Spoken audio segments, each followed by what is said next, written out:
मांगे मैं पूरी करता हूँ। मेरी एक ही तो मांग रहती है कि सब्सक्राइब कर दो चैनल को। तो जिसने भी चैनल को सब्सक्राइब किया है उसको जय हिंद, जय भारत और दिल से सैल्यूट। ये इस तरीके का सैल्यूट।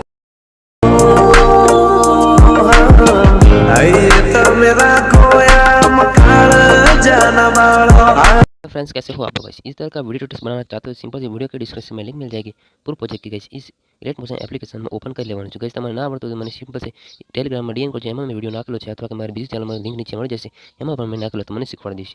આટલું કર્યા બાદ સિમ્પલ લિંક ઓપન કરી લેવાની છે। कुछ આવી રીતે ઇન્ટરફેસ दिखશે। સિમ્પલ તમારે અહીંયા પ્લસ આઇકનમાં ક્લિક કરવાનું છે, ઓલ પ્રોજેક્ટ તમને ગાઈસ મળી જશે। મીડિયામાં જવાનું અને સિમ્પલ તમારે ફોટો સિલેક્ટ કરી લેવાનો, તમે તમારા ફોટોમાં લગાવી શકો છો, કોઈ દિક્કત નહીં। આ ઉપર થ્રી ડોટમાં ક્લિક કરવાનું અને ફૂલ કોમ્પ્રિમેશન એરિયામાં ક્લિક કરી દેવાનું। તમે તમારી રીતે એડજસ્ટમેન્ટ કરી શકો છો। આટલું કર્યા બાદ સિમ્પલ જે બોર્ડર લાઈન છે તેના પર ક્લિક કરીને ઉપર લાવી દેવાની છે, અને ગાઈસ જે ફોટો છે ને તેના પર ક્લિક કરીને નીચે લાવી દેવાનો છે, સોંગના ઉપર। સિમ્પલ આગળ જે કોઈ દેખી જાય આ ક્રો કરવાનું, અને ગાઈસ જે ફોટો છે ને તેને અહીંયા ક્લિક કરીને ફૂલ કરી દેવાનું, એટલે શું લાગી જાય કમ્પ્લીટ। આટલું કર્યા બાદ સિમ્પલ તમે તમારી રીતે અહીંયા કોઈ પણ ગાઈસ કેટેગરીની છેડછાડ કરી શકો છો, યાની કે દિલ બિલ ઇફેક્ટ બિલ ચેન્જ કરી શકો છો, કાંઈ દિક્કત આવશે નહીં। તમારી રીતે તમે કરી શકો છો। આ ક્રોપ પર ક્લિક કરી તમારી તમારી કેટેગરી કરીને જેટલા કેપીએસ સિલેક્ટ કરીને તમારે એપ તો કઈ વિડીયો ગેલેરીમાં આવી જશે। તો ગાઈસ વિડીયો સારો લાગે તો લાઈક કરજો, શેર કરજો અને સબસ્ક્રાઇબ કરવાનું ના ભૂલતા।